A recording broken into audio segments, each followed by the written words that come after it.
Hey there, this is Sugarcoder. A long time ago, I got this airbrush that had a really long cord that I thought was unnecessary. Recently, I discovered these adorable portable airbrushes, and I really wanted to try them out.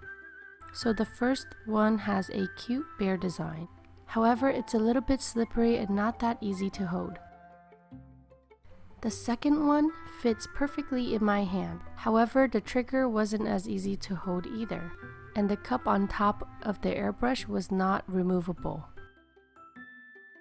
And last but not least, I got this trigger one, and I really like the trigger design because I can control how much of the color comes out of it. On top of that, there are different speed settings and I can see the battery symbol.